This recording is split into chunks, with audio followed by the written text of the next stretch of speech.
iki gihugu baraho nta kibazo gusa uko ngiye bwa mbere na mbere azaba Senda Kagame gisohoka ariko ikinyamakuru cyasuye bwa mbere mu rugo ari nanjye igihe cyasohoye baza kunsura biteretse bwana RBA naho nagiyeyo nyuma ubundi gihe nicyo oya baje gusura mu rugo ntabwo RBA naho baje kunsura nanajyayo muri showbiz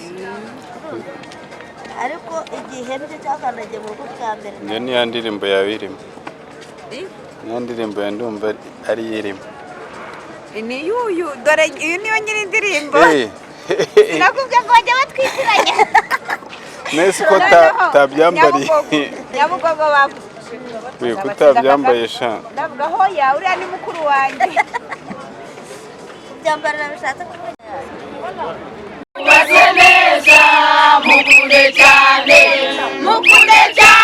akunda abanyarwanda Kagame Paul Rwanda yarugize neza mukunde cyane akunda abanyarwanda Kagame Paul Rwanda yarugize neza mukunde cyane akunda abanyarwanda Kagame Paul Rwanda yarugize umunsi mukunde cyane akunda abanyarwanda Kagame Paul Rwanda yarugize umunsi mukunde cyane akunda abanyarwanda Kagame Paul Rwanda yarugize umunsi mukunde cyane mukunde cyane abanyarwanda twese mukunde cyane mukunde cyane akunda abagore mukunde cyane mukunde cyane akunda abanyarwanda Kagame Paul Rwanda yarugize umunsi mukunde cyane mukunde cyane amahoro arambye mukunde cyane amahoro cyane we mukunde cyane mukunde cyane mukunde cyane akunda abanyarwanda Kagame Paul Rwanda yarugize umunsi mukunde cyane duhaye ibyiwe mukunde cyane amahoro arambye mukunde cyane igihugu cyiza mukunde cyane mwese tumukunde mukunde cyane mukunde cyane akunda abanyarwanda Kagame Paul Rwanda yarugize umunsi mukunde cyane mukunde cyane akunda abanyarwanda Kagame Paul Rwanda yarugize umunsi mukunde cyane uko tumukunde mukunde cyane abagabo mumukunde mukunde cyane abagore tumukunde mukunde cyane twese nk'abanyarwanda mukunde cyane dukunda igihugu cyacu mukunde cyane twese kwisanga mukunde cyane hose muri Afurika mukunde cyane u Rwanda ku isonga mukunde cyane mukunde cyane mukunde cyane akunda abanyarwanda Kagame Paul Rwanda yarugize umunsi mukunde cyane uburezi budaheza mukunde cyane isuku n'isukura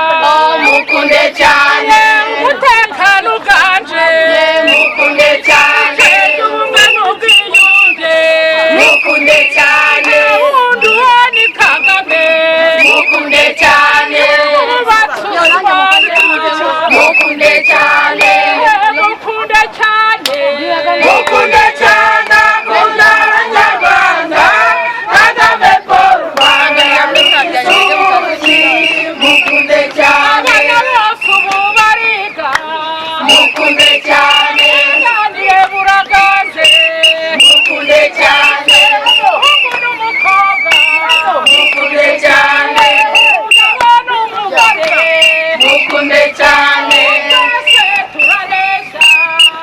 mukunde cyane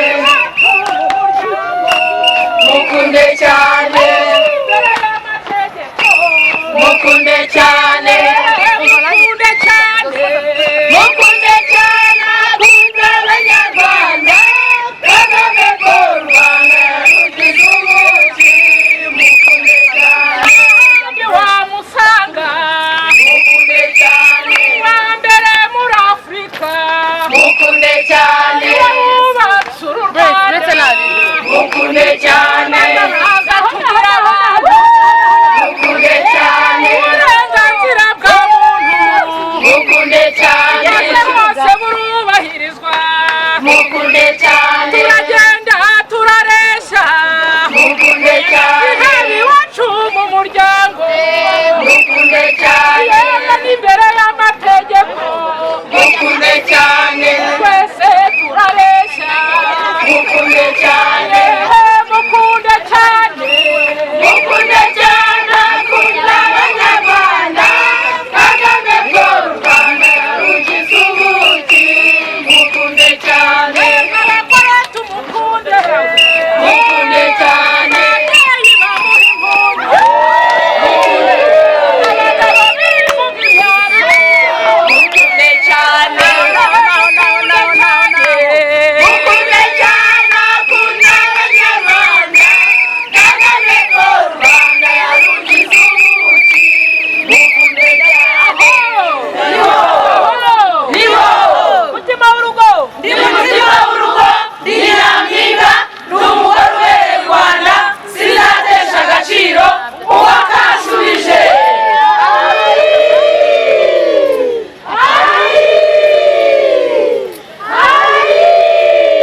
mutima w'urugo ndi mutima w'urugo ndi nyampinga ndi umugore ubereye u Rwanda sinatesha agaciro uwakashubije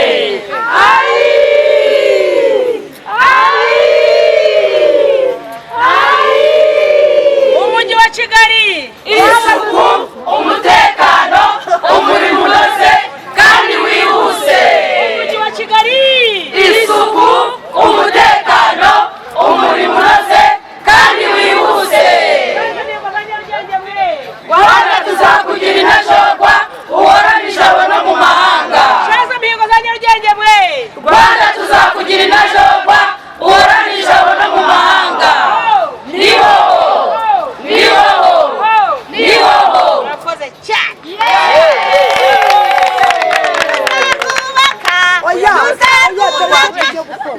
abandi munsi hano ari tuyo kubanza dufata ifoto murare n'inyuma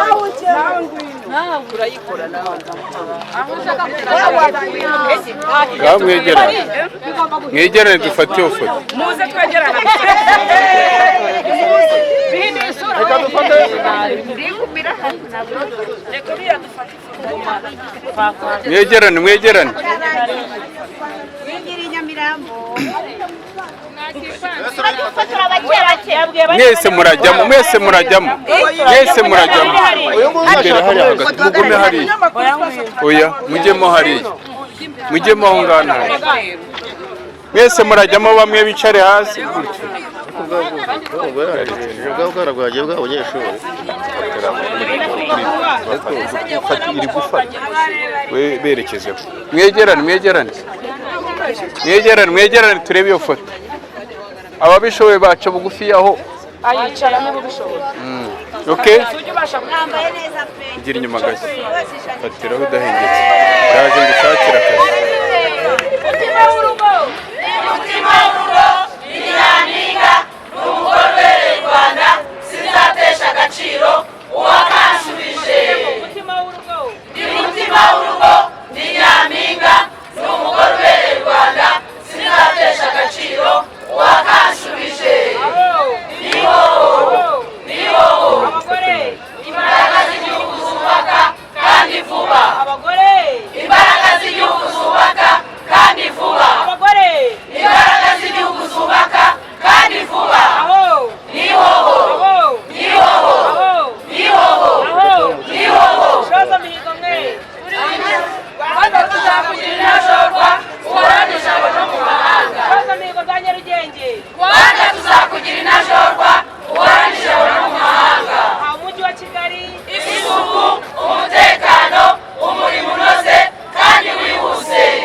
Kigali isuku umutekano umurimo unoze kandi wihuse ihoho Rwanda niturwubaka abanyamahanga bazarugana bibereye mu Rwanda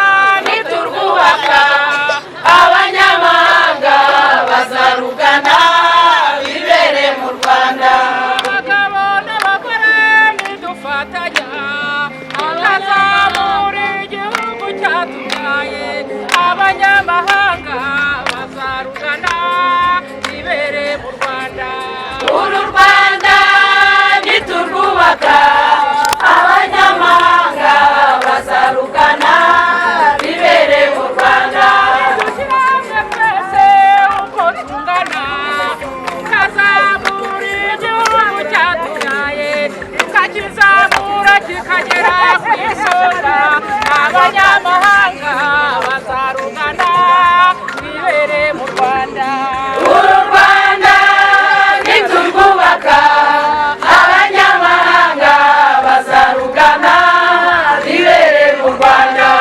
imiryango yose nidufatanya tugakoza uburere abo twibarutse bagakura cyane bakunda igihugu abanyamahanga bazarugana bibereye mu Rwanda uru Rwanda niturwubaka abanyamahanga bazarugana bibereye mu Rwanda Rwanda ni igihugu cyateye imbere turashima cyane umuyobozi wacu turamushyigikira abanyamahanga bazarugane bibereye mu Rwanda uru Rwanda niturwubaka abanyamahanga bazarugana bibereye mu Rwanda nihoho Imana dusenga irakomeye, Imana itabura guseruka, Imana yumva abanyarwanda, iyo Mana dusenga irakomeye, Imana dusenga irakomeye, Imana itabura guseruka, Imana yumva abanyarwanda, iyo Mana dusenga irashoboye, iyo Mana Imana dusenga irakomeye, Imana itabura guseruka, Imana yumva abanyarwanda, iyo Mana dusenga irakomeye, Imana dusenga irakomeye, Imana itabura guseruka, Imana yumva abanyarwanda, iyo Mana dusenga irakomeye, Imana yaduhaye Kagame Rwanda nziza, Imana irakomeye kandi irashoboye, haleluya, amen, goodbye.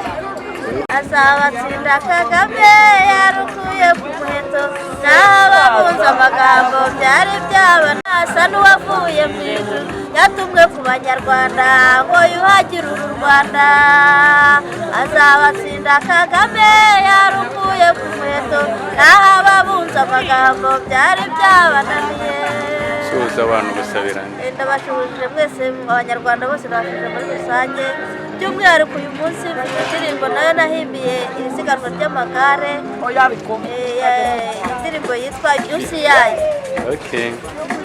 nagira ngo mbayo abanyarwanda nkabasangizeho nabo Udushya ku isi Udushya muri Afurika Udushya mu Rwanda amagare iwacu ishema ry'abanyarwanda Udushya ku isi Udushya muri Afurika Udushya mu Rwanda amagare iwacu ishema ry'abanyarwanda bashyitsi bahire mwicare mugwe neza urwa Gasabo iwacu ni amahoro muri wabo w'umutekano uzira amakemwa tubiba amahoro tugasarura amahoro Udushya ku isi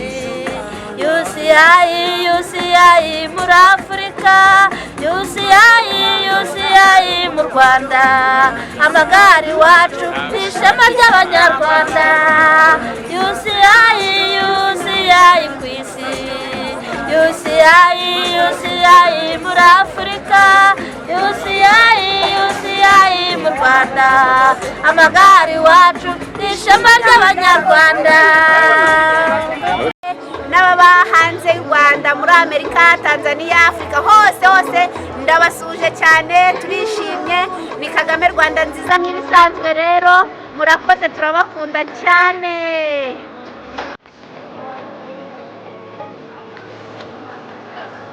Utyo.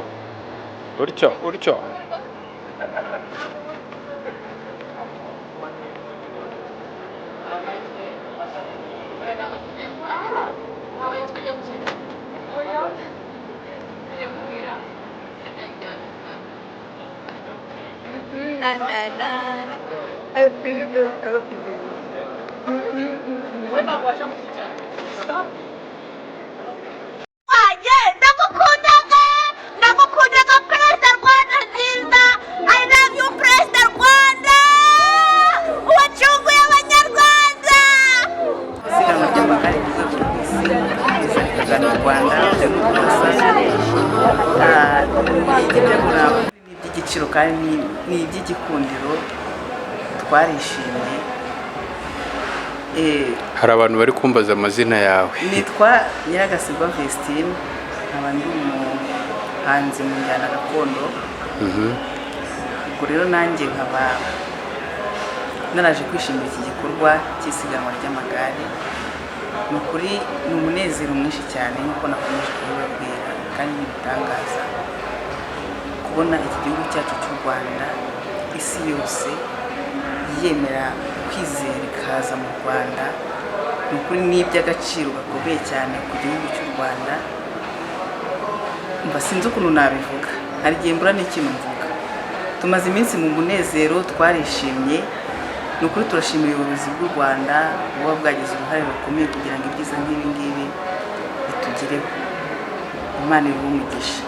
Turashimira nyakubahwa Perezida wa Repubulika uba wakoze iyo bwabaga, agakora ibishoboka byose kugira ngo ibi byose tubigereho, ibi byiza byose, tugire abashyitsi nk'aba, tugire agaciro nk'aka ngaka imbere y'amaso y'amahanga. Gutya ni ikintu gikomeye cyane.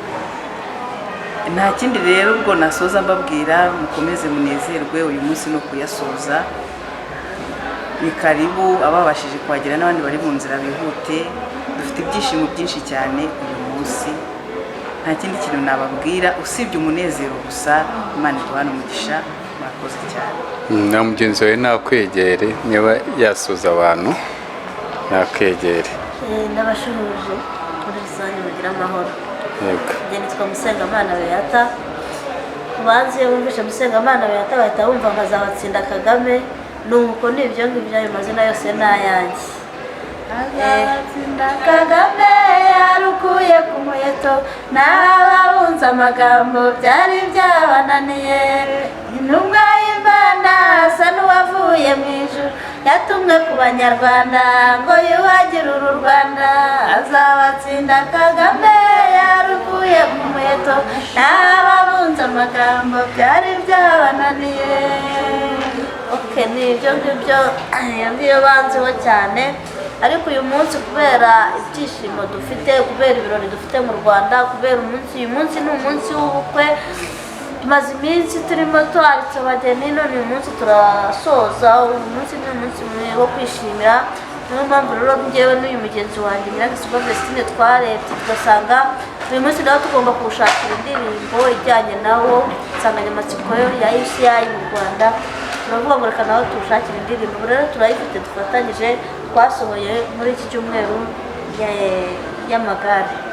Nayo twabaho abanyarwanda tubasangizaho gato bakumva.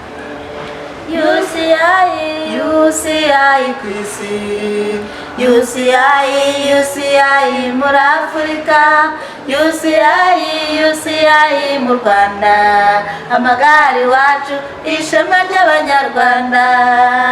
UCI ku isi, UCI muri Afurika, UCI mu Rwanda, amagare iwacu ishema ry'Abanyarwanda. Bashyitsi bahire mwicare mugwe neza, mu Rwagasabo iwacu ni amahoro, muri wabo w'umutekano uzira amakemwa, tubiba amahore tugasarura amahoro. UCI ku isi, UCI muri Afurika, UCI mu Rwanda, amagare iwacu ishema ry'Abanyarwanda. dusezera ntacyo nawe yayisanga kuri YouTube channel ya Musengamana Beata, byari byabananiye cyangwa azabatsinda Kagame, yitwa UCI by azabatsinda Kagame, azabatsinda Vestine. Murakoze rero, Imana ibamugisha. Difa TV show irabakunze cyane kandi muzagaruke, tuzagaruka mu butumira tuzaza. Sawa Murakoze. twishimiye kuba turi hano mu by'ukuri turashimira ni ikintu Perezida Paul Kagame yakoze kuzamura umugore akisanga ahantu hose. Mu by'ukuri hari aho tutari kugera mu myaka yatubanjirije, hari abatarahageze, ariko twebwe ni ishema ry'Abanyarwanda muri rusange kuba twaje gushyigikira abanyamagare, twaje muri CI hano mwegere ntacyo mukomeze ntacyo musuhuza abantu nta kibazo babakurikiye. Twese turabasuhuje mwese abadukurikiye mugira amagare. Hanyuma rero murabona ko tumaze icyumweru, uyu ni umunsi wa 8, akaba ari nawo munsi wo gusoza irushanwa shampiyona y'isi y'amagare. Shampiyona twebwe nk'Abanyarwanda yadukoze ku mutima, iradushimisha cyane. Tukagwa mbere yuko twagiye icyo tuvuga dushimira umubyeyi wacu, perezida wacu, Intore Paul Kagame, kubera ko dukesha we kuba twarabashije kwakira iri rushanwa. Namwe mutekereze mu bihugu 54 bigize umugabane wa Afurika, kuba u Rwanda ari rwo bahisemo kugira ngo rwakire abo banyamahanga bose bangana bityo. Iryo ni ishema ry'u Rwanda, ishema rero kandi dukesha imiyoborere myiza, ishema dukesha umutekano, isuku, ishema dukesha ibikorwa remezo. Ibyo byose kandi tudafite umuyobozi mwiza ntabwo twari kubigeraho.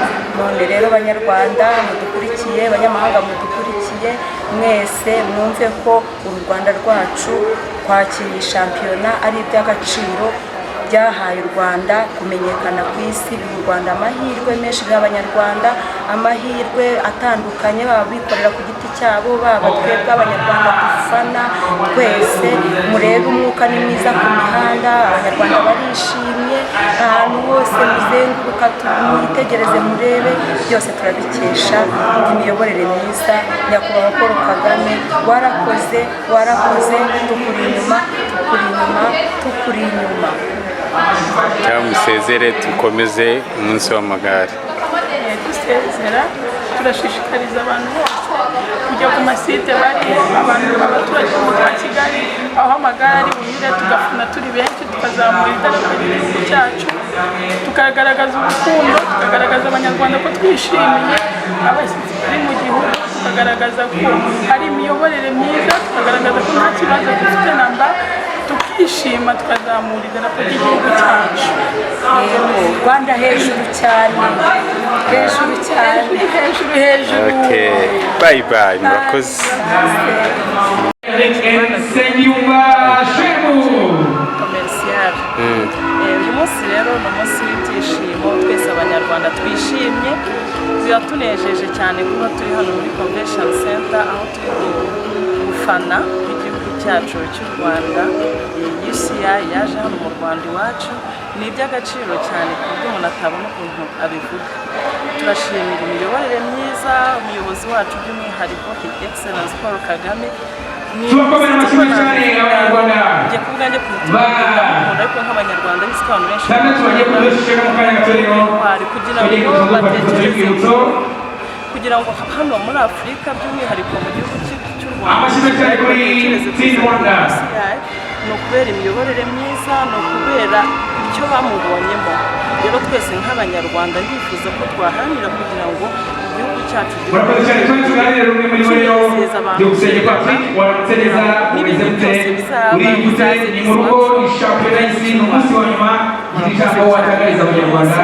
umunsi ni uw'agaciro kuri twese turishimye cyane ariko nongeye kubisubiramo tubikesha umukuru wacu w'igihugu abakunzi ba Rifata TV show bifurije iki gukurikirana yes gukurikirana aho bari hose barebe bafana y'igihugu cyacu barazamurira hari foto nziza yawe cyane mu irushanwa rya nyuma muri UCI World Championship 2025. And we have Nadav Reisenberg from Israel.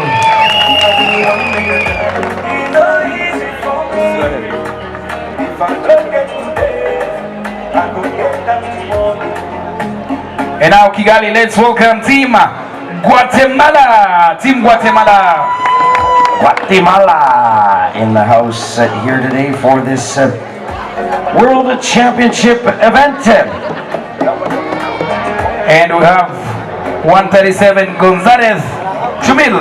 Yep, Sergio Giovanni Chumil with number 137. 137. There he is. For the picture, por favor. There we are. There we are. It is Guatemala. Gracias. And ready, let's now welcome Team Belize. Yes. Team Belize. Abashi twakira ekipe ya Belize.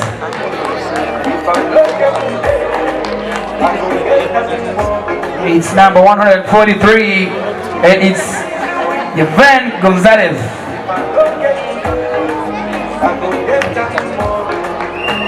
There we go. Picture time for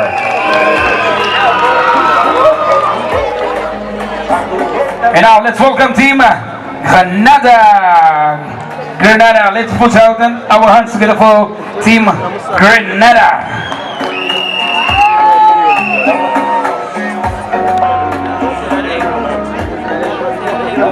And we have Red Walters for Grenada.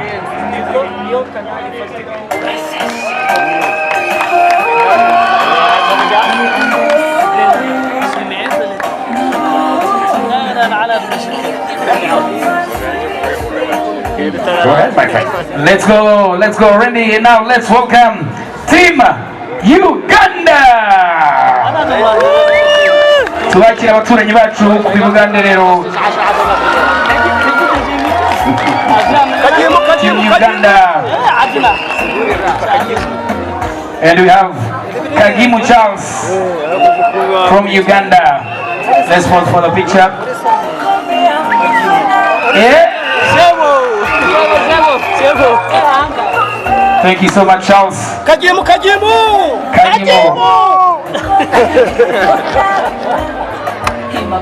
And the next will be Team Mauritius. Let's welcome Team Mauritius for the last day of the 2025 UCI World Championships. Maurice. And there we are. Getting ready to sign in. It's number 141, Alexandre Maya. So Alexander, do we say Maya or Mayer or Mayi? Maya. There we go. There's a lot of French speaking also in Maurice. Thank you, Alexander.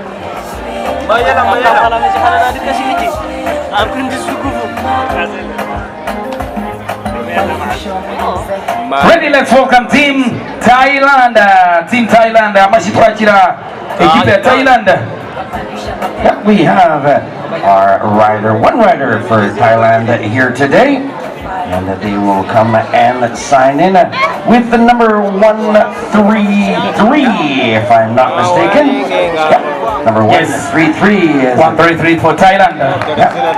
Beautiful Chao Chang Kwang.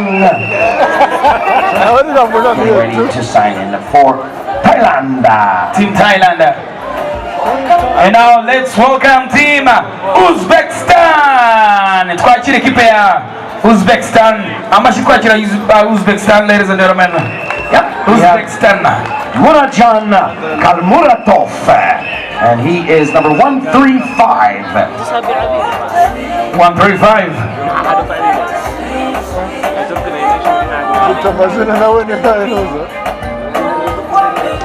Now, Kigali, let's welcome team Hungary. Twakira ekipe ya Hungary, Ufite 131, Atia Valta. Yeah, Attila Valta, a well-known name, having a very decent career as a pro athlete representing Hungary. It is Attila Valta. Oh, just for the picture, please, Attila.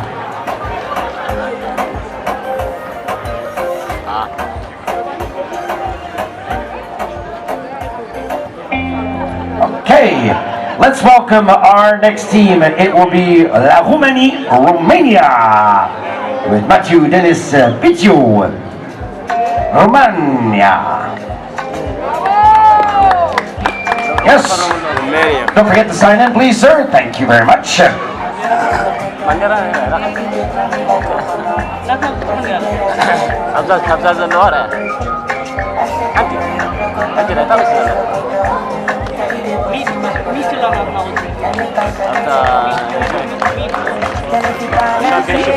Et maintenant, mesdames et messieurs, nous accueillons l'équipe d'Algérie. Yes, l'Algérie. Algérie, mesdames et messieurs, nous accueillons l'équipe d'Algérie. Team Algeria. Yes, sir. And we have Sliman Badris 128 from Algeria.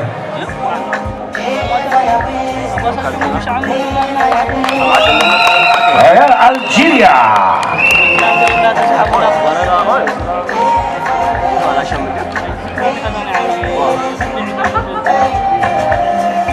And now Kigali, let's welcome Team Czechia. Team Czechia. Amashi twakira ekipe ya Czechia. Czechia number 116 and 17 and 18. 117 and 118. We have Michael Boros and Simon Vanicek. 117 and 118. Yes. Thank you, gentlemen. Jikwi. Or Diki, one or the other. Let's go to Japan with Yuhi Todome. Amashi twakira ekipe ya Japan.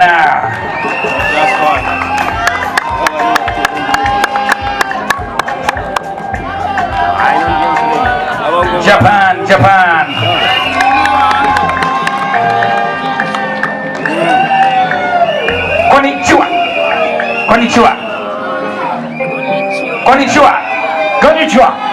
Konnichiwa.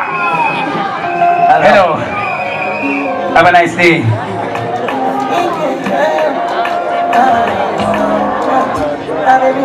And the next will be neutral individual athletes. Please put hands together for the neutral individual athletes.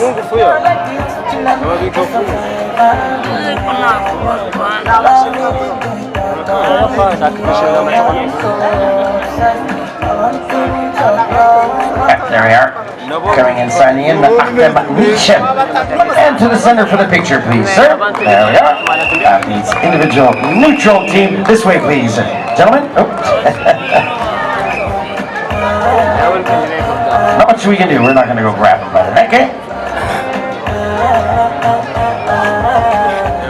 And the next team will be Estonia. Put your hands together for team Estonia. L'Estonie. And it'll be Linda Tarame.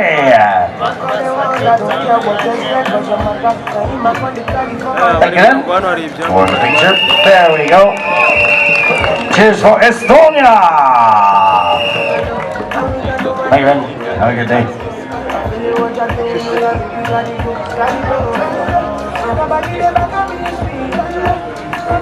And now let's welcome Team Greece.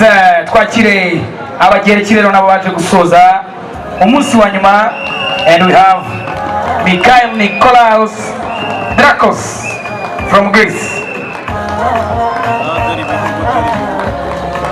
And Greece, had it not been for a bit of bad luck yesterday, the Greek rider could have done well. We also had Papaniomi in the women's race, who also fared pretty well, attacking in the finale. So we'll see for Heras today how it goes. Yes. Yeah, we're going to welcome the Republic of South Africa, or South Africa as we call it now, Byron Munton. Let's welcome Team South Africa as we say, Siyamokela, South Africa. You're welcome and thank you, Siyabonga.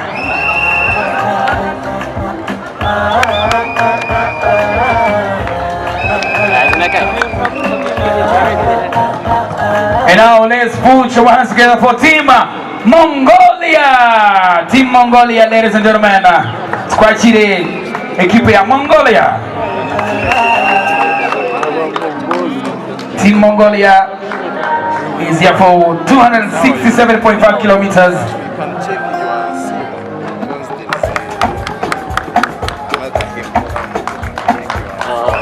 We have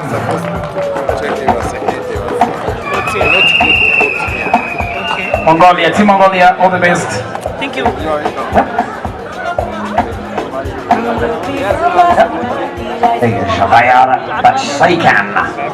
And now let's welcome Team Venezuela. We have 120 and it is Sandoval Penuela. Yep. Venezuela. As he signs in here today.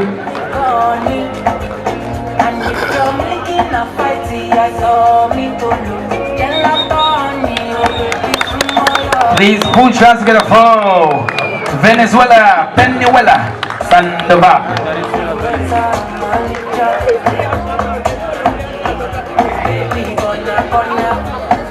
Yep, we're going to welcome our next country. It is Ireland with Eddie Dunbar, Ben Healy, Ryan Mullen, Darren Rafferty, and Rory Townsend. Ladies and gentlemen, watch for these green jerseys today because they have some firepower. C'est une équipe remplie de talent aujourd'hui à surveiller l'équipe de l'Irlande. Let's give them a big warm welcome and let's say Maramutse to Ireland.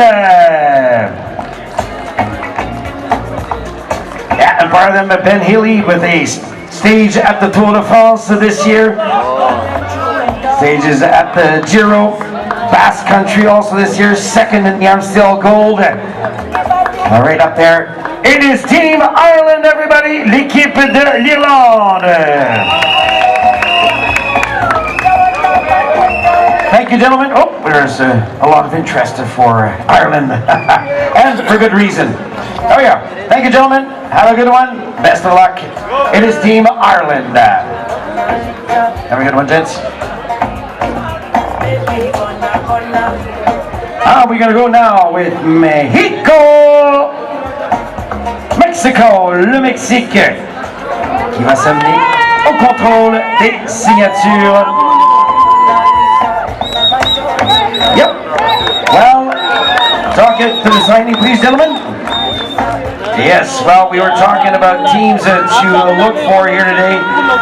Definitely, these gentlemen have come with some firepower to the mix with numbers 102 and once again 103 with Isaac Del Toro, Eder Fer and David Rualacaba and Ken Del Toro repeat his exploits of the Vuelta El Burgos, Tour of Austria, Vuelta Asturias.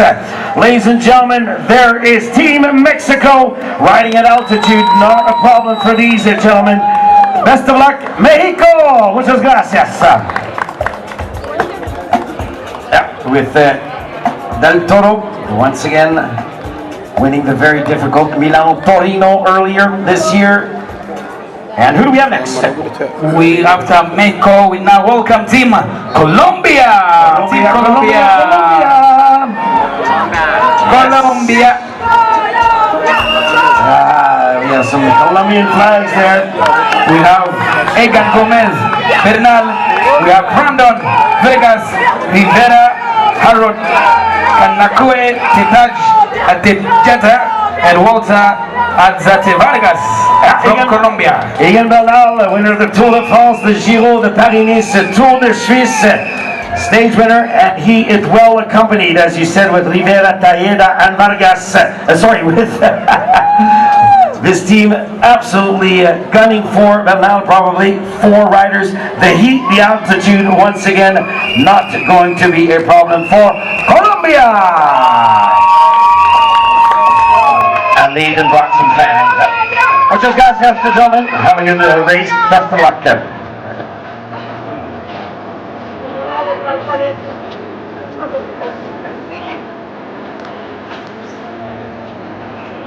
Oh, we have Senegal. Le Sénégal. Amaze twakira ekipe ya Senegal. Twakira rero ekipe. Okay, our next team is this way, sir. Please.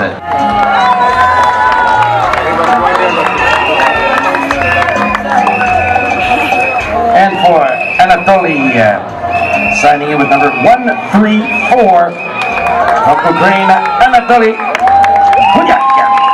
And now, as Ukraine takes the picture, let's now welcome Team Germany! Deutschland to the stage with the Felix Engelhardt, Marius Merhofer, Jonas Rutsch, and Georg Zimmermann getting ready to sign in here.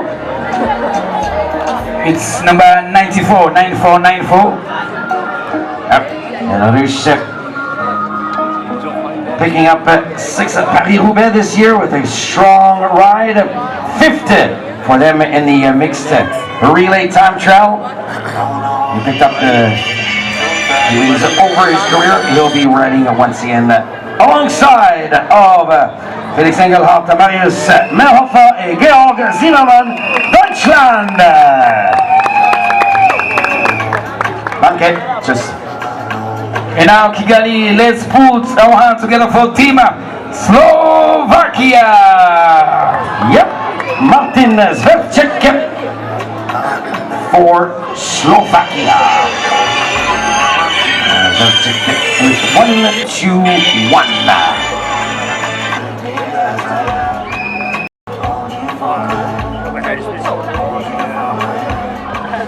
Mbibutsa yuko ni abakinnyi 165 bagiye gukina isiganwa rya nyuma ry'uyu munsi, ibirometero 267 na metero 500, ibirometero 267 na metero 500. Ni umunsi wose rero bari ku igare. Ikindi kandi baturutse mu bihugu 57 byose, nibyo biri bugaragare kuri start line cyangwa se kuri peloton yose y'uyu munsi. Ibihugu ni 57. Mbibutsa yuko kandi bari bukore laps 9, barazenguka laps 9 kuva ngaha bazenguruke mu mihanda ya Nyarutarama kugira bagarutse ngaha. Nibagiranga kuri lap ya 9 baraza kugenda urugendo bava hariya hepfo kuri Medhill, bagende mu nzira za Nyabugogo bazamuka kuri Norvege, bamanukire Nyamirambo, baze kugera kwa Mutwe baciye Kimisagara, bazamuke rero kuri kaganda k'amapave ko kwa Mutwe, baze kugaruka ngaha. Nibagaruka ngaha barongera bakore laps 6. Nuko ngo laps 15 zose ziteranyije, ariko gateranya urwo rugendo ruri bwerekeze za Norvege baca kwa Mutwe. Ni ibirometero 267 na metero 500. Ubundi byari kilometero 111, ubundi 74, ubundi bingahe. Uyu munsi barakuba rero kuko n'abagabo ibirometero 267 n'igice. Well, it's going to be a very particular layout here for racing, as we'll do 15 laps around the known Kigali circuit. The first part will be 9 laps. So we'll go around the circuit 9 laps, hit the Kimihurura 9 times. Yes, 9 times. 9 times. 9 times, yes. Then we're going to go out onto a 40-some-odd kilometer loop that takes us to Mount Kigali. We have Côte du Péage, the Mur de Kigali, and also Le Mont Kigali.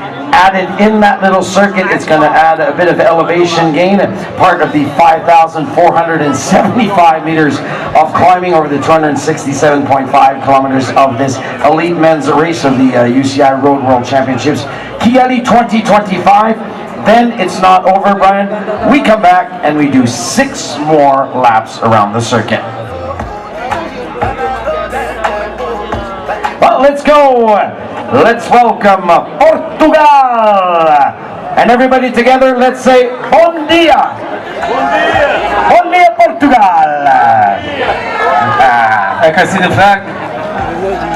This way, gents. Please, to the sign-in table, please. Board, I should say. Yep. So we have Ivo Oliveira, Tiago Antunes, Alfonso Eulalio, and Antonio Morgado do Portugal. We have some Portuguese fans here. Yes. Bon dia. So there they are. They are going to set up 4 riders for Portugal this year. There we are. With Ivo Oliveira, 2 stages at the Giro d'Abruzzo, won the Boucle de Mayenne in 2023, and Portugal sending a strong delegation with Oliveira, Antunes, Eulalio, and Morgado. Obrigado, gentlemen. Obrigado. Okay, well, I don't know this country. Well, I hope they're inspired by their countrymate who won the elite women's title yesterday in gutsy fashion. Let's welcome, mesdames et messieurs, accueillons le Canada, with Laurent Gervais and Michael Leonard. Gentlemen, don't forget to sign the board, please. Bon matin, good morning to Laurent and Michael. Our team is coming. Are setting up here for the race today. You finish your team? Just stand up a little bit, gentlemen. A bit closer to the line. There we go. Once again, ladies and gentlemen, Michael Leonard et Laurent Gervais pour le Canada for Canada. And now let's welcome Team Norway. Team Norway, ladies and gentlemen. Please welcome Team Norway. L'équipe Norvège. Yeah. You have any Norwegian fans? Oh, there. Don't forget to sign, gentlemen. So I need from our Norwegian fans a big Hey Norge! There's 3 of them, they look pretty good. Yep, so Norway sending into the mix. Sven Erik Bistrom, Andreas Leknosund, Johannes Stone Mittet, and Embret Gestad Babelsing. There they are, ladies and gentlemen, setting up for Norway. There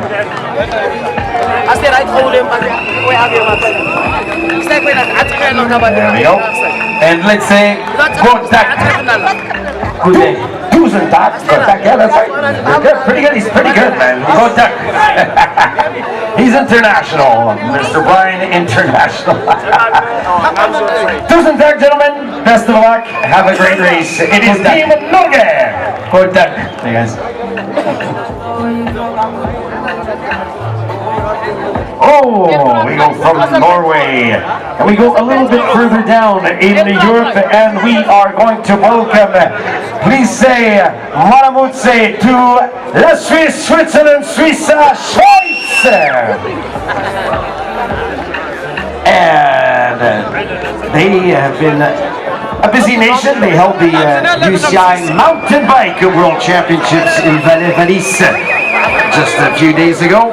And for Schweiz, for Switzerland, pour la Suisse, Fabio Christen, Jan Christen, Mark Hirschi, Mauro Schmidt und Fabian Weiss.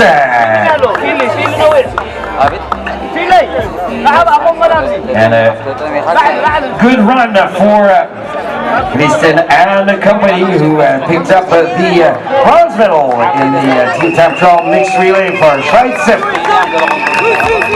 Also riding today from Dore cycling, gentleman who's won the Tour de Luxembourg and Tour d'Henri. Marc Hirschi, ladies and gentlemen. Say grüezi. Bonjour. Buongiorno to our friends from Schweiz. Merci, messieurs. Thank you, gentlemen. And now let's welcome Team Spain. Team Spain. Yes, España. Let's him here.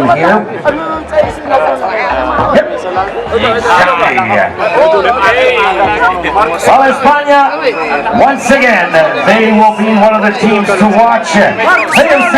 Roger Adria, Juan Ayuso, Carlos Kendall, Raúl García, Ivan Romeo, Marc Soler, and Carlos Verena.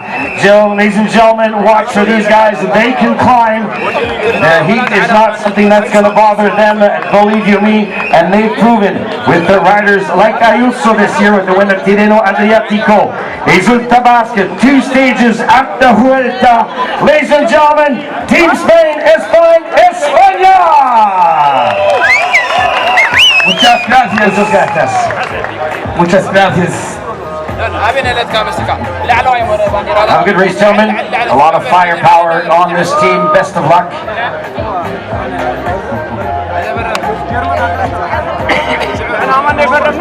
So, we have just said buenos dias to Spain, and we're right on schedule.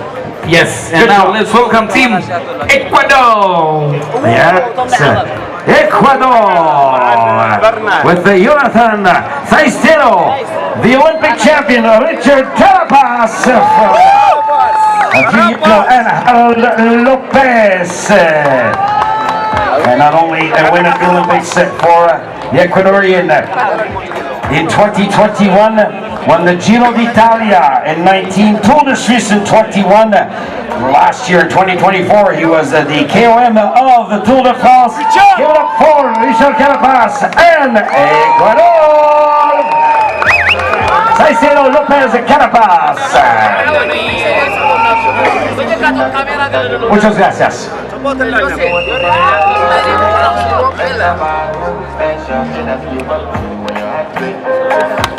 Okay, do we have somebody else? No, we have Sam. Taking care of us behind the scenes. Once again, our race is going to start today at 9:45. 9:45 is the slated race time for our gentlemen here. Please join us also at the start line, Brian, as we'll be honoring some dignitaries who will also be with us today for this final start of the UCI Road World Championships 2025 Kigali, or I should say Kigali 2025. It's been a true pleasure to work at your side. It's been a true pleasure and honor to be here in Rwanda. You have left, as a country, you have left an amazing mark on the history of road cycling. So from everybody, Morakose. And the pleasure is all ours. And it's been a great pleasure working next to you and learning a lot from you. Well, we're not done, my friend. We have about 6 hours of race commentary coming up. Alors, un énorme merci à nos amis rwandais qui ont vraiment démontré c'était quoi l'internalisation du vélo sur route. Vous avez été fantastique. Un gros merci, énorme merci à vous de nous avoir accueillis cette année. Et ça compte. Irushanwa rero yatangiye ku isaha y'isa 3:45 ku isaha y'isa 3:45 nibwo isiganwa riri butangirire hano hirya rero kuri iriya arc.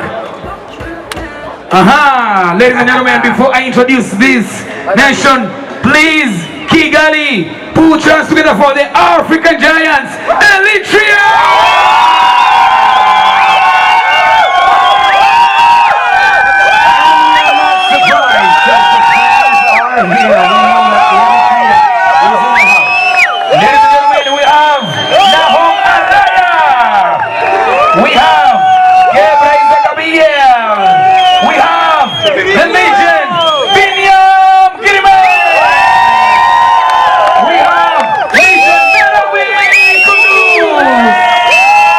We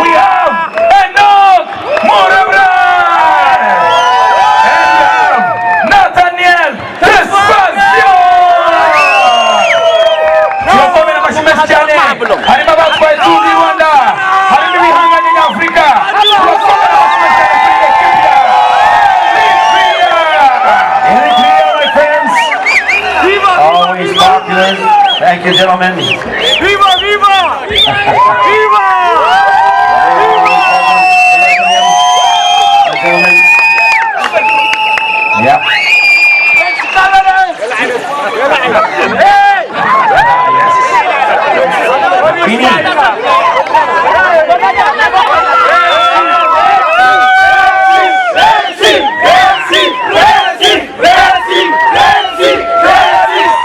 There we go. Still a few more nations to come, and not small nations. Our top nations are on their way here. batatuvuye rero ngaba bose batwaye tuzibona harimo kudusi nawe kudusi harimo Enoch ndetse na Nathaniel Tesfadion.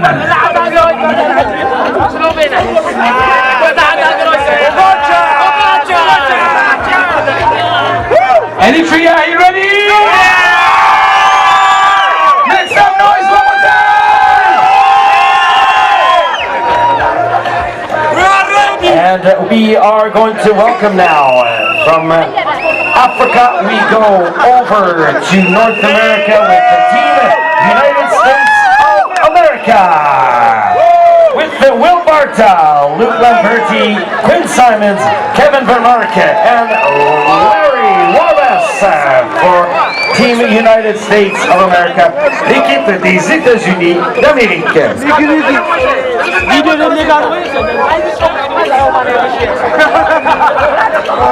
And they with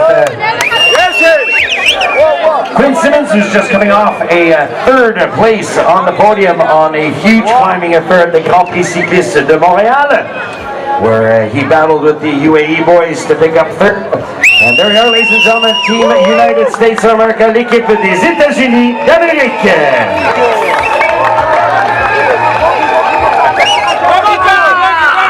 Queen has a Rwandan fan base right now. Good luck, gentlemen. Have a good ride. It's now almost 50 minutes to the start of the race. Yes, sir. 50 minutes. But we still have time to finish our teams because we can knock another one off there. As the United States have gone by here.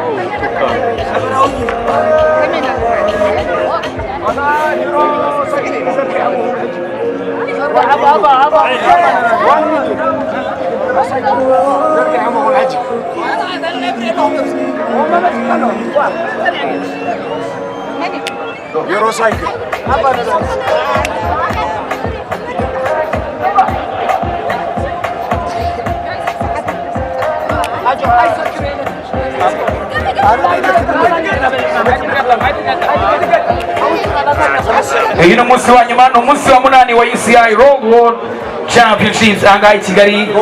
Mwaje muri benshi, turacyari ku isaha hafi ya saa 3 tugiye kugera muri ahangaha. Rero turaza kubasaba imbaraga zanyu, turaza kubasaba ngo dufatanye twese uyu munsi umunsi w'imbaraga, dushyigikira abakinnyi bose kuva ku mukinnyi wa mbere kugeza ku mukinnyi wa 165. Tuze kubashyigikira rero kuva batangiye lap ya mbere kugeza kubageze kuri lap ya 15. Tuze kubashyigikira twereke isi yose ko shampiyona y'isi tugiye kuyisozanya imbaraga nyinshi cyane. Kigali muriteguye? Ayo majwi ni matoya, ayo majwi ntabwo ndayumva neza. We can do better. Kigali, are you ready? Yes, those are the vibes you want all day long. Kigali muriteguye? Ready? Yes, sir. I want them to give you a response. Okay, just ask them one thing. One thing. Ask them anything. Anything? Yes. Are you having fun? Yeah! That's good. One more time. Are you having fun, Rwanda? Yes. There you go. Well, you know what? It shows. Yep. You have been, and once again, maybe you can say to London, to the fans, you have been absolutely exceptional. I don't know if you have watched on television, if some of you have seen the images. You are making this country shine on the international stage. So, Maramutse. No, Murakoze. Murakoze. Oh, Maramutse and Murakoze. I'll get it right. They have been absolutely extraordinary, and it's not over. It is not over. mbibutse ko kandi uyu munsi dufite show nimuze kugenda rero uyu munsi turaza gutaramirwa na Bwiza ndetse na Chris Easy nyuma yo gutanga ibihembo mugumanga tugiye show rero Chris Easy ndetse na Bwiza baraza kudutaramira nyuma neza y'umuhango wo gutanga ibihembo. So let's remind everybody what is on the menu for today. It's going to be 15 trips around the circuit. 9 will be done before we go on to the Kigali circuit, if we could call it, or at least portion. Then back on to this Kigali town circuit for 6 more laps. They're going to total in this heat at an elevation 267.5 kilometers for a total of 5,475 meters of elevation. Some of our top riders, Tadej Pogacar, mentioning earlier this week that this is probably, or will be probably, the hardest world championship race he has ever taken part in. Remco Evenepoel was very much in agreement with that. They both came here really early to get ready, to get acclimatized. A lot of the riders have, so I think it's going to, the course is going to add to the dynamics, the elevation is going to add to the dynamics of the race today, but also the quality of the field that we, and once again, the 2 days, especially the day coming up to La Plagne where it was rainy, cold, and Timena dropped the race of favorites to take a second stage during that. And once again, well, he's going to be accompanied by a strong field here in Kigali with Menno Huizing, Bob Kimolima, Sam Oomen, Wouter Pauls, and Frank van den Broek. It is Team Netherlands! But gentlemen, thank you very much. Have a great race. Bedankt.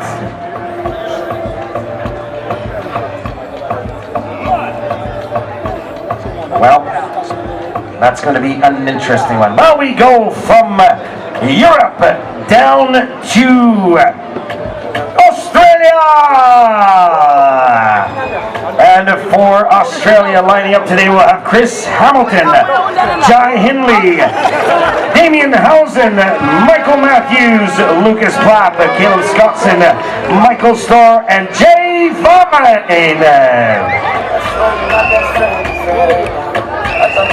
And they have had a very decent week here at these World Championships in Rwanda. They have lined up some great performances, especially in the team time trial mixed relay. They have completed a double here, so let's see. Especially with Hindley at the Giro GC in 2022, stages at the Giro and the Tour, 4th this year at the Vuelta. Michael Matthews, always dangerous, 3 times the GP de Quebec, stages at the Vuelta, the Giro, the Tour de France, fine, winning the Tour Down Under, 4 stages at the Vuelta, and silver at the ITT this year. Ladies and gentlemen, please say good morning to Australia! Amashimwe cyane twakira ekipe ya Australia rero nayo itegereje gukora ibirometero 267 n'igice. One more time, Australia. Yeah, Australia, watch for them. They have the firepower here this morning. And as we said, Hindley looking really strong after that 4th at the Vuelta a few weeks ago, and watch to be contenders here today. A lot of factors. We saw it in the women's elite race yesterday and in some of our U23 and junior rides. There's always that element of surprise, choosing the right moment in one of those technical corners. Not a lot of view on a breakaway or chases, so you lose that spatial reference in your radios. That also definitely playing into the lottery here of being on the World Championship circuit.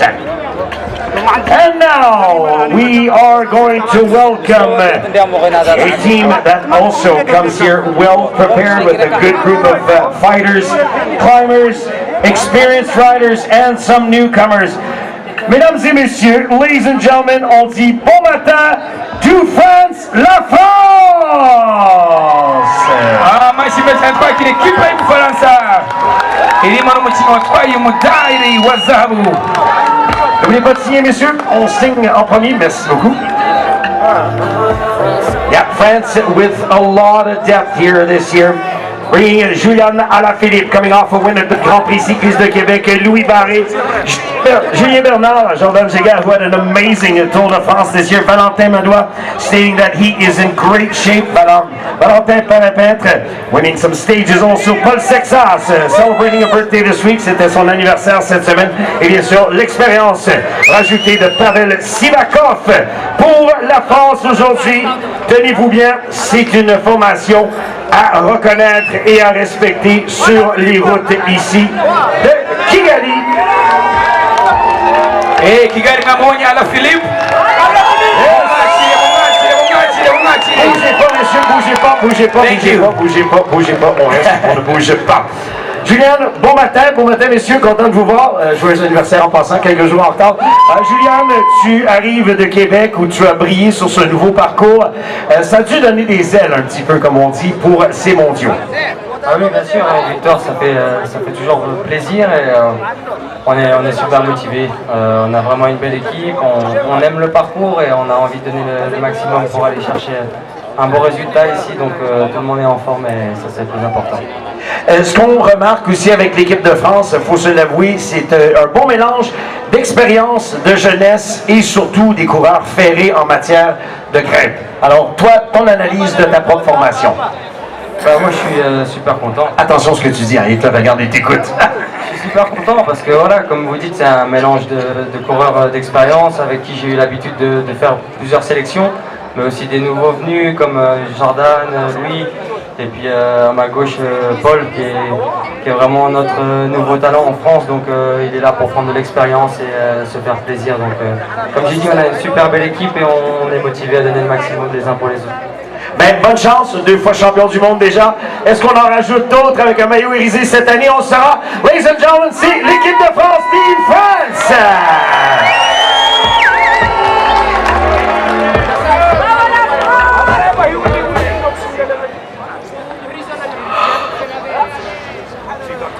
And now, let's welcome our next team. They are also here in numbers and ready to battle. Ladies and gentlemen, mesdames et messieurs, let's say good morning to Great Britain, la Grande-Bretagne. Amashyi twakira ikipe y'Ubwongereza. Amashyi menshi cyane twakira ikipe y'Ubwongereza. Guys, go side first. Sorry about that. Yep, they're coming here. They're coming here, I should say, prepared with Joe Blackmore, Tour de Taiwan, Tour de Rwanda in 2024, Tour de l'Avenir last year also. The one who just finished 4th at the Tour of Britain, 4th in the GC at the Tour de France. Oscar Only is also in the house, and well, Amstel Gold, Strade Bianchi stages at the Tour de France. At La Vuelta, he finished 3rd this year. He's been a UCI mountain bike world champion cyclocross. It is Tom Pidcock with the Martini Donovan, Oliver Knight, James Knox, Bjorn Kort, and Alfred Wright stacking the field here for Great Britain. There we go, gentlemen. Smiles, smiles, smiles. They're very concentrated, but they are ready to go. Team Great Britain. And we'll blank it because it's a few months. We're going to go see Tom here rapidly. Good morning, gentlemen. Great to have you here. Tom, it's good to see you back, this time on a road bike. What's the feeling in the team this year? We're not going to go too much into strategies because that we're going to leave with you guys. You've been speaking very highly about your preparation and also how this team is prepared for this race on this very particular course. How are your feelings this morning? Yeah, feeling good. I mean, I think we had a pretty exciting week. It's been super nice coming here and experiencing new place. I think new place for most of us. So I think morale's high. And we're looking forward to just getting out and racing.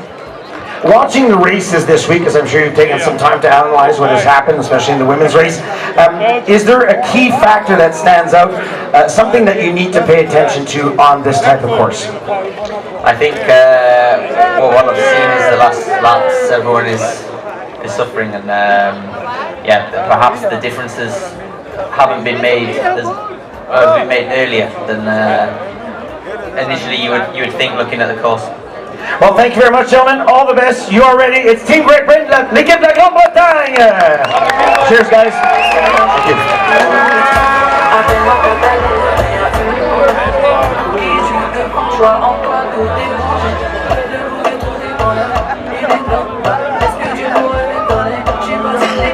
Britain, yes, we've completed with them. We have still a few more teams to come.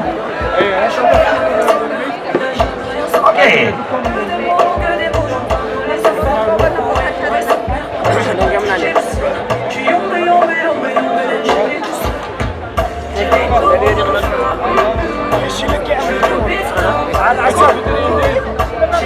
You can feel everybody's kind of ramping up for that moment. Interesting to see, hear, I should say, what Tom Pidcock was saying about paying attention, watching for maybe those early breaks that haven't happened in a lot of the races, and especially to be vigilant and store your energy and efforts for those final laps.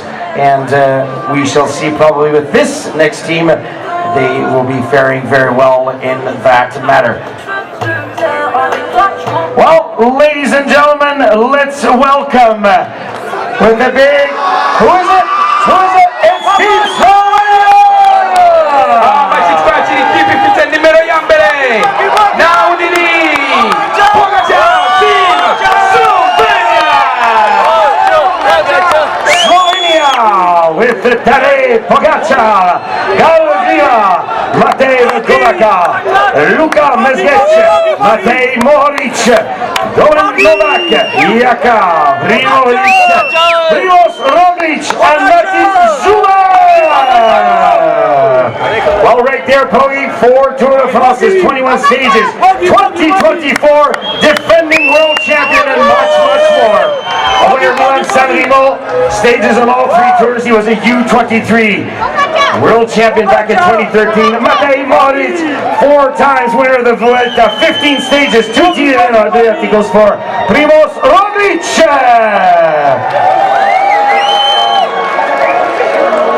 Well, definitely a team that will be in the visor today. There we go. Very fast question to the gentlemen. Good morning. Great to have you all here. Today, is there a moment that you need to pay attention to? Is it at the start, watching that some special breaks or some very strong breaks get out? Is it when you go on to the Mont Kigali circuit? Or is it those final laps as we've seen in some of the other races this week? I mean, we'll just come to the final now, so yes, the moment will be try to survive those, let's say, 5 hours as good as possible, and then the final will start. Thank you very much, ladies and gentlemen. Team Slovenia, l'équipe de la Slovenie!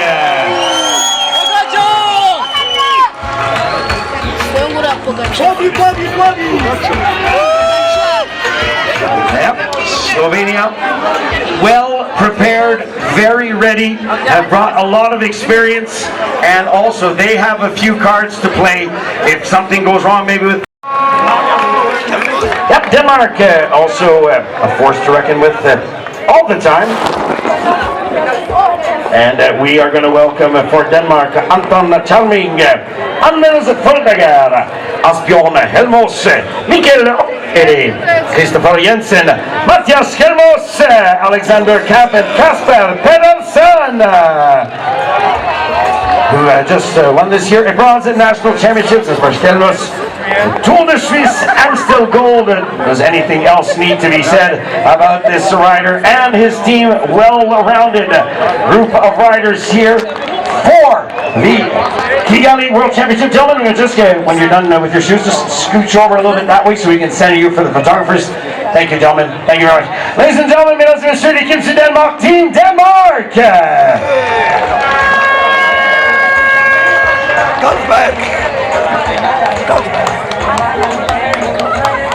Thank you, gentlemen. Thank you very much. All the best for Team Denmark, le Danemark, aujourd'hui à Kigali. Thank you so much, Randy. Now let's welcome Team Italia! Italia with Andrea Baccioli, Mattia Cattaneo, Giulio Ciccone, Lorenzo Fortunato, Marco Frigo, Fausto Masnara, Gianmarco Garofoli, and Matteo Sobrero. right there.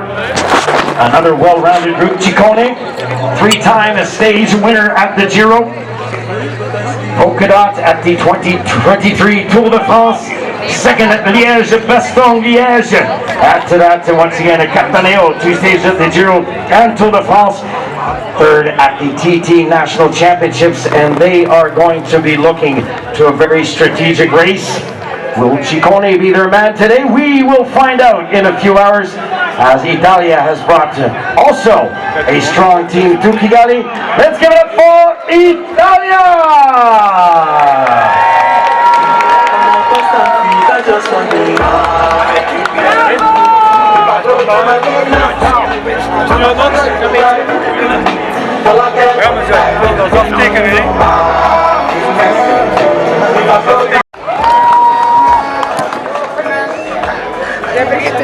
Signing for Sierra Leone, Ibrahim Mustafa.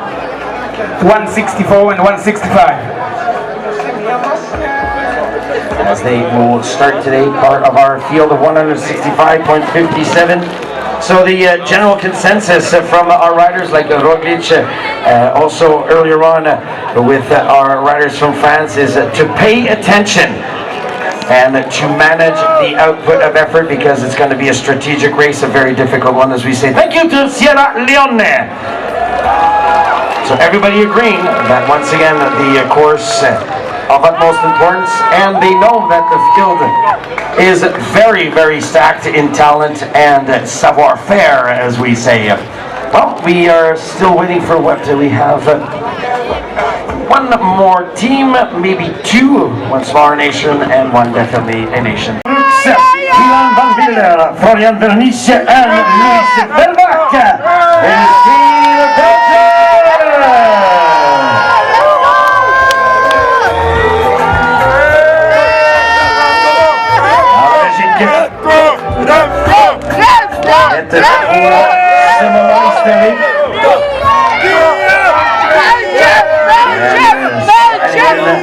Getting ready for the race today, our final silent nation, dernière nation.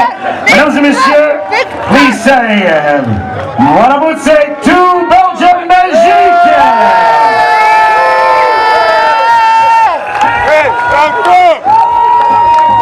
And the Belgian fans, very numerous today here. And this young man already, congratulations on that, again, time trial. Remco, when it comes to big occasions like the Olympic Games, the World Championships, we all remember Innsbruck in 2018 when you came onto the scene, it always seems to bring the best out of you as a rider. Coming into this very special edition of the World Championships, how are you and the team feeling this morning? Yeah, pretty happy and confident. Everything has been going well last week, so we are ready to have a long and a nice race today.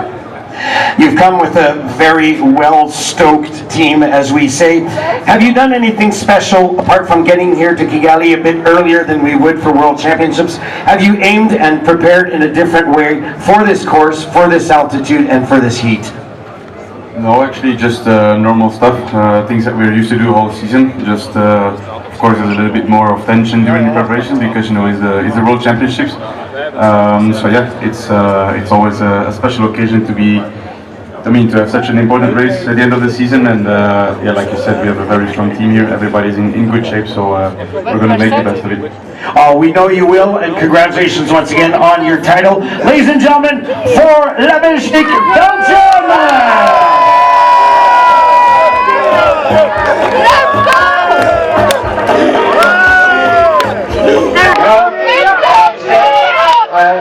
Very interesting fact there.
bimwe rero mu kintu cy'Dore abakinnyi cyane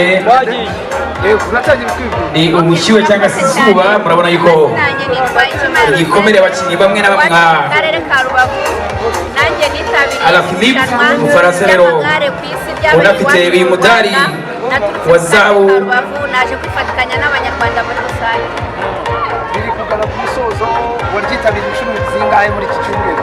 Murakoze cyane naryitabiriye inshuro enye kubera ko n'uruti rubavu ntabwo nyine biba byoroshye ariko nyine byarakunze bituma nyine nitabira inshuro enye byagenze neza cyane. Murakoze. Nuruhe rwibutso iyi shampiyona y'amagare isigiye? Murakoze cyane. Shampiyona amagare ikintu isigiye, hari abantu b'ibyamamare mu magare najyaga mbona kuri televiziyo ariko ubu nababonye amaso ku maso. Mogacane yamubonye abantu mu Belgique abona abandi bose cyangwa yenza ugagikora cyane cyane. Nishimye cyane nk'umunyarwanda. Urumva yishimye kubera bavuze. Murakoze cyane. Murakoze nawe. Komeza.